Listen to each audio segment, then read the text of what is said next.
kita di sini saya akan menjelaskan komponen apa saja yang kami gunakan pada proyek ini. Nah, untuk komponen pertama di sini kami menggunakan ESP32 sebagai komponen utama yang digunakan sebagai microcontroller atau otak dari sistem ini, yang dimana itu untuk mengolah data dari sensor dan mengendalikan perangkat. Kemudian kami juga menggunakan 3 sensor utama, yaitu yang pertama sensor PIR untuk mendeteksi gerakan, kemudian dilanjutkan dengan sensor LDR untuk mendeteksi intensitas cahaya, lalu dilanjutkan dengan sensor DHT22 untuk mendeteksi kelembapan. Nah, selain itu kami juga menggunakan relay 2 modul relay 2 channel yang digunakan untuk sebagai saklar otomatis untuk mengontrol AC dan juga lampu atas perintah dari ESP32. Nah, selain itu kami juga menggunakan breadboard dan juga kabel jumper sebagai media penghubung untuk menghubungkan seluruh sensor dan juga komponen-komponen lainnya. Baik, saya Naila yang akan menjelaskan analisis kebutuhan sistem smart laboratory yang akan kami kembangkan. Nah, sistem ini berangkat dari permasalahan pemborosan energi di laboratorium seperti lampu dan AC yang sering dibiarkan menyala setelah praktikum, serta belum adanya sistem monitoring dan pencatatan historis dari konsumsi listrik.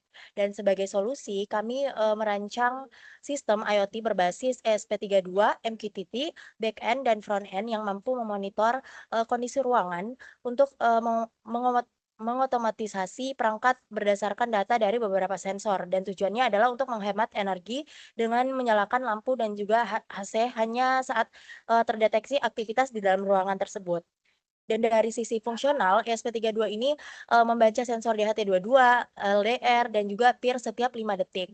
Kemudian akan mengirimkan datanya dalam format JSON melalui MQTT, backend dilengkapi dengan autentikasi JWT, enskripsi yang dilengkapi dengan bcrypt, serta fitur auto reconnect MQTT untuk menjaga keamanan dan juga keandalan dari sistem. Kemudian berdasarkan use case, terdapat 2 faktor utama, yaitu ada admin atau aslab yang dapat mengelola dashboard untuk monitoring, kontrol, konfigurasi, dan melihat log history, serta node ESP32 yang secara otomatis akan membaca sensor dan juga menjalankan logika otomatisasi tanpa intervensi dari pengguna. Baik, masuk ke soal nomor 2, yaitu implementasi IoT node berbasis ESP32. Pada tahap ini, kami melakukan konfigurasi hardware yang terdiri dari sensor dan aktuator. Sensor DHT22 dihubungkan ke GPIO 4 untuk membaca suhu dan kelembapan. Sensor LDR dihubungkan ke GPIO 34 pada ADC1 agar pembacanya tetap stabil meskipun ESP32 menggunakan Wi-Fi. Sedangkan sensor PIR dihubungkan ke GPIO 14 dengan satu daya 5 volt untuk mendeteksi adanya gerakan. Dan lalu untuk aktuator, relay channel 1 pada GPIO 26 digunakan untuk mengendalikan AC, relay channel 2 pada GPIO 27 digunakan untuk mengendalikan lampu, dan LED pada GPIO 25 berfungsi sebagai indikator visual. Seluruh sensor dan aktuator menggunakan common ground, sedangkan relay memperoleh satu daya langsung dari 5V ESP32 agar bekerja lebih stabil. Next slide. Selanjutnya, komunikasi data menggunakan protokol MQTT. ESP32 mengirimkan data sensor dalam format JSON ke topik lab atau sensor.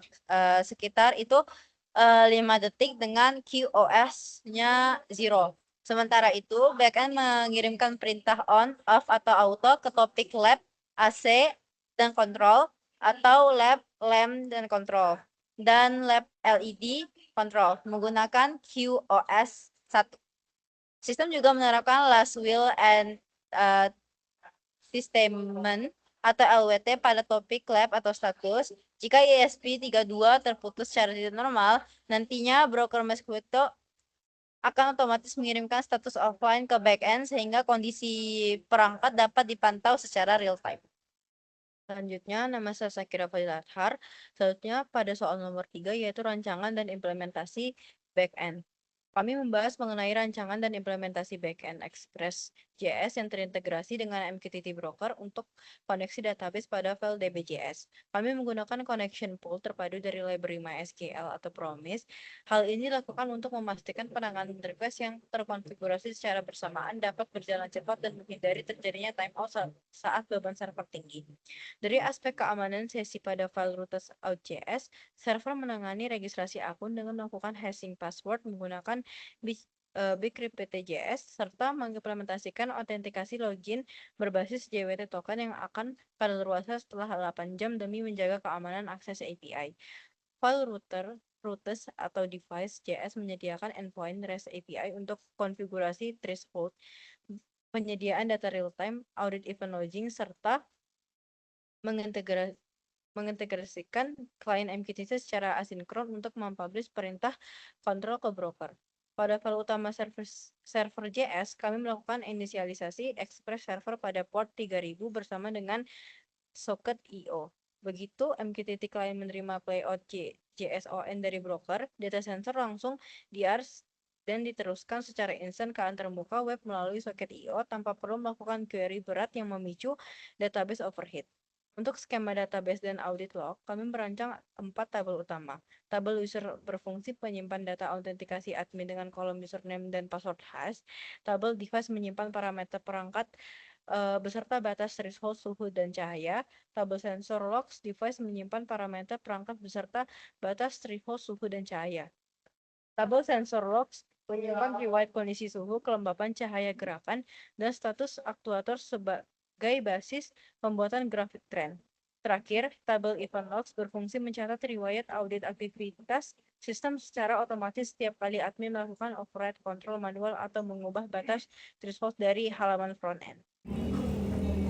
Perkenalkan, nama saya Zaskia. Baik, di sini pada soal nomor 4 kami menjelaskan rancangan antarmuka dari front-end yang berfungsi sebagai sarana monitoring dan pengendalian perangkat IoT secara real-time. Dashboard web kami itu memanfaatkan integrasi soket I/O sehingga pembacaan nilai sensor suhu, kelembaban, dan juga intensitas cahayanya dapat langsung tampil pada layar tanpa kita memerlukan proses refresh atau polling halaman web. Mungkin hanya menunggu beberapa detik loadingnya. Lalu untuk visualisasi data, kami juga menampilkan grafik tren suhu dinamis secara mulus dengan bantuan library Chart.js. Di dalam dashboard, pengguna disajikan tombol kontrol 2 aktuator untuk mengoperasikan relay AC, dan yang kedua itu relay lampu secara manual, serta badge indikator status koneksi yang menampilkan apakah perangkat sedang online ataupun offline. Kami juga menyediakan halaman config HTML yang memungkinkan admin mengonfigurasi batas atas threshold suhu dan juga cahaya secara langsung. Nah, selain itu, terdapat juga tabel history monitoring yang menampilkan riwayat log aktivitas lengkap dengan filter berbasis waktu server yang terstruktur. Mekanisme komunikasi pada front-end didesain agar tidak terhubung secara langsung ke broker MQTT. Antarmuka web berkomunikasi dengan back-end menggunakan REST API untuk keperluan autentikasi dan juga konfigurasi, serta soket I/O untuk menerima aliran data sensor secara real-time 2 arah. Baik, perkenalkan saya Syarifah akan menjelaskan tentang analisis arsitektur sistem. Berdasarkan implementasi yang telah kami lakukan, kami memilih arsitektur back-end centric. Pada arsitektur ini, front-end itu tidak terhubung langsung ke broker MQTT, melainkan seluruh komunikasi melewati back-end Node.js. Alasan pemilihan arsitektur ini adalah karena untuk meningkatkan keamanan, karena kredensial MQTT tidak disimpan di sisi pengguna. Selain itu, proses autentifikasi menggunakan JWT, pencatatan aktivitas atau logging itu serta penyimpanan data ke database MySQL dapat dikelola secara terpusat di back-end. Namun, arsitektur ini juga memiliki keterbatasan seperti ketergantungan pada server back-end. Jika server Node.js mengalami crash, maka front-end itu tidak dapat mengakses sistem meskipun ESP32 dan broker MQTT masih aktif. Nah, untuk mengatasi hal tersebut, kami mengusulkan penggunaan PM2 sebagai proses manager agar server dapat melakukan restart otomatis ketika terjadi kegagalan. Selain itu, fitur auto reconnect pada modul MQTT client.js juga kami gunakan agar koneksi ke broker dapat dipulihkan secara otomatis ketika terputus. Oke, next slide. Oke, baik, next slide. Nah, ini adalah hasil pengujian dari skenario end-to-end project yang kami bangun. Dapat dilihat bahwa ketika situasi itu gelap dan terdeteksi gerakan, maka lampu dan LED itu akan on. Kemudian ketika suhu melebihi 28 Celcius dan terdeteksi adanya gerakan, maka AC juga akan on. Kemudian ketika suasana atau kondisi ruangan itu terang dan terdeteksi adanya gerakan, maka lampu akan off. Dan ketika suhu melebihi 28 derajat Celcius dan tidak terdeteksi adanya gerakan, maka AC juga akan off. Oke, saya Rehan. Hari ini saya akan coba untuk demo aplikasi. Di sini ada dashboard kita. Kita bisa ngedeteksi suhu, kelembaban, intensitas cahaya, dan juga maksudnya gerakan. Di sini ada grafik untuk suhu. Nah, di sini ada kontrol manual untuk aplikasi kita. Untuk misalnya suhunya di atas 28 kita on.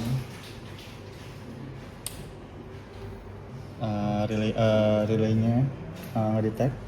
Terus misalnya lampunya intensitasnya di bawah 2000 nyalain juga. Relaynya juga ngedetect. Lalu misalnya ini LED-nya kita nyalain, bisa kita matiin. Nah, untuk konfigurasi perangkatnya di sini ada konfigurasi 28 itu tadi. Jadi kalau misalnya dia atas 28 derajat suhunya, berarti otomatis AC-nya akan nyala, atau misalnya itu ada peringatan. Terus kalau misalnya intensitas cahaya di bawah 2000, itu ada peringatan juga. Di sini kita bisa kontrol. Di sini ada history dari sensor kita. Ada waktu, tanggal, jam juga. Di sini ada hasil sensornya.